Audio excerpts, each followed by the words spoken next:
A palavra é Jesus Cristo.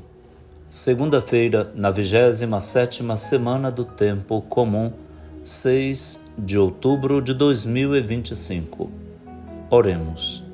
Deus eterno e todo-poderoso, que no vosso imenso amor de Pai nos concedeis mais do que merecemos e pedimos, infundi em nós vossa misericórdia para perdoar o que nos pesa na consciência e para nos dar mais do que a oração ousa pedir. Por nosso Senhor Jesus Cristo, vosso Filho, que é Deus, e convosco vive e reina, na unidade do Espírito Santo, por todos os séculos dos séculos. Amém. Nós agradecemos a todos os que estão promovendo o engajamento neste canal, Padre Aldo Fernandes. A você que está deixando seu like, seu comentário, que está se inscrevendo e que está se tornando membro do nosso canal, ativando o sininho de notificações para receber em seu celular todos os nossos vídeos, nossa gratidão e bênção. Muito obrigado por impulsionar o nosso canal, que está fazendo bem a si e a tantas pessoas que tomam conhecimento da palavra de Deus por meio dele. Muito obrigado, Deus te dê o céu. Hoje nós temos na liturgia da palavra, na primeira leitura, o início da profecia de Jonas, no capítulo 1, versículo 1, ao capítulo 2, versículos 1 e 11. O salmo responsorial será substituído por um texto do livro da profecia de Jonas, no capítulo 2, com 5 estrofes, tendo entre elas o refrão: Retirastes minha vida do sepulcro, ó Senhor. E o evangelho será o de Lucas, capítulo 10, versículos 25 a 37. O livro de Jonas não é uma profecia comparada ao estilo clássico dos outros profetas.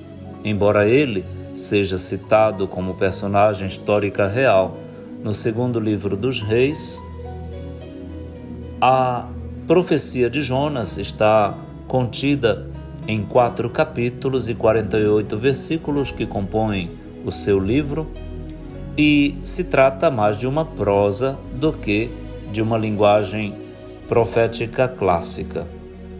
É uma ficção histórica, útil para manifestar a misericórdia de Deus universal para todos os povos. No primeiro capítulo, Jonas tenta fugir da missão que Deus lhe confia.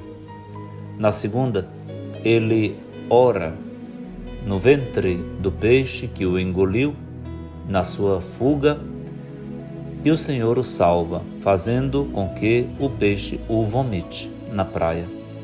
No terceiro capítulo do livro, o Senhor ordena que Jonas vá a Nínive.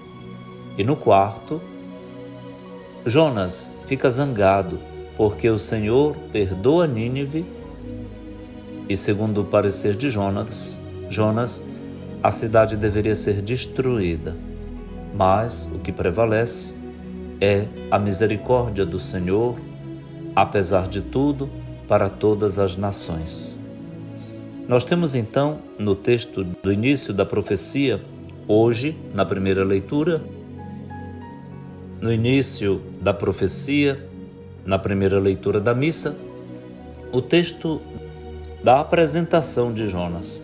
A palavra do Senhor foi dirigida a Jonas, filho de Amate, que dizia: Levanta-te e põe-te a caminho da grande cidade de Nínive, e anuncia-lhe que sua perversidade subiu até a minha presença. Jonas pôs-se a caminho não para Nínive, mas para fugir do Senhor para Tarsis, e por 2 vezes comparece esta expressão. Ele quis ir para longe da presença do Senhor. Desceu a Jope, encontrou um navio com destino a Tarsis, adquiriu a passagem embarcou com os outros passageiros para essa cidade, para longe da presença do Senhor. Mas o Senhor mandou um vento violento sobre o mar, e a embarcação ameaçava sucumbir. Os próprios marinheiros começaram a gritar, cada um pelo seu Deus, e perceberam que Jonas estava comodamente deitado lá no fundo do próprio navio. Quando desceram ao porão e viram ele deitado e dormindo, com o sono solto, o chefe do navio disse: "Mas como? Como tu dormes? Levanta-te e reza ao teu Deus, porque nós vamos sucumbir." Então eles tiraram a sorte para ver qual deles deveria ser jogado no mar, a fim de se livrarem do causador daquela tormenta. E a sorte caiu em Jonas.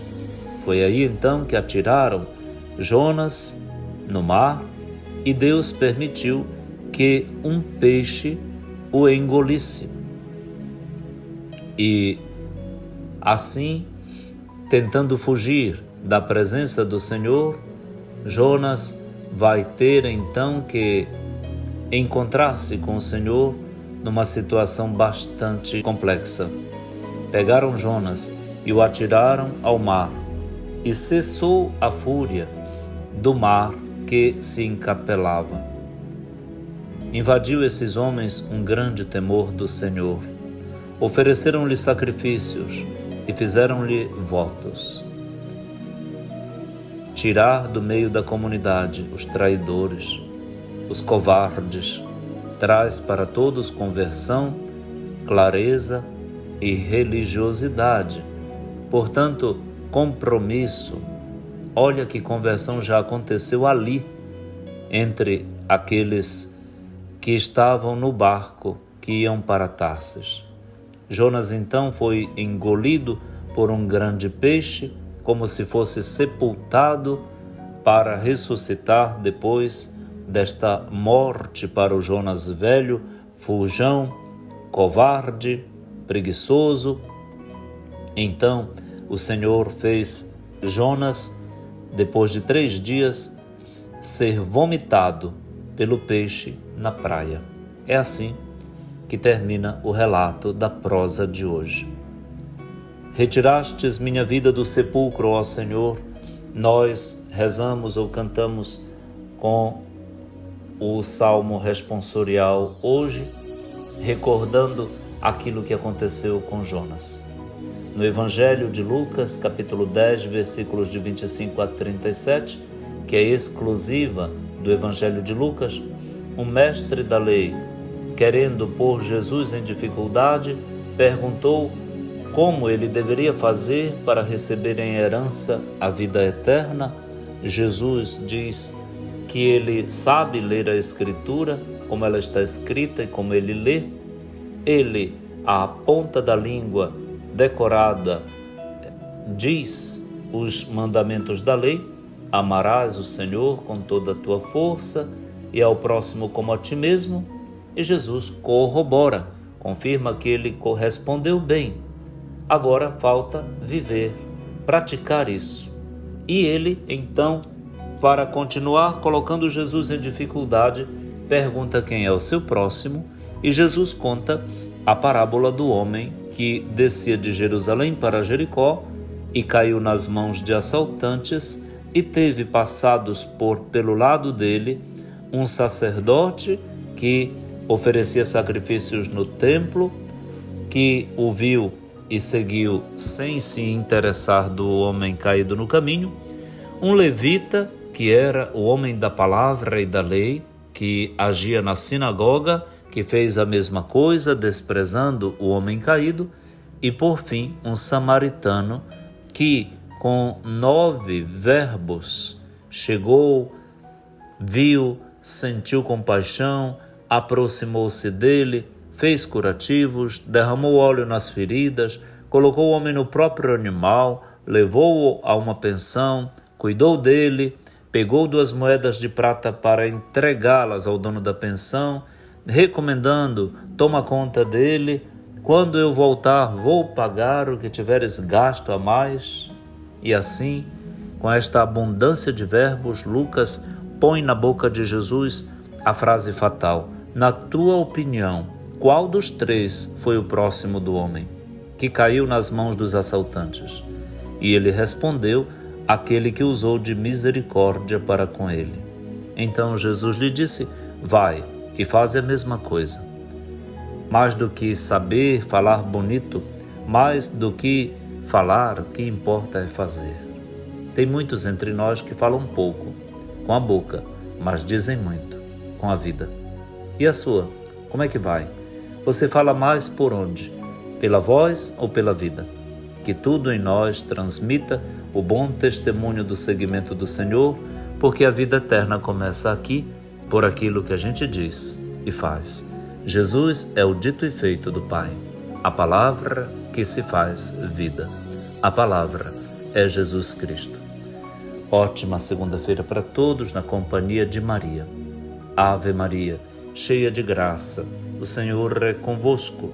Bendita sois vós entre as mulheres, bendito o fruto do vosso ventre, Jesus. Santa Maria, Mãe de Deus, rogai por nós, pecadores, agora e na hora de nossa morte. Amém. Abençoe-lhe o Deus Todo-Poderoso, que é Pai e Filho e Espírito Santo. Amém.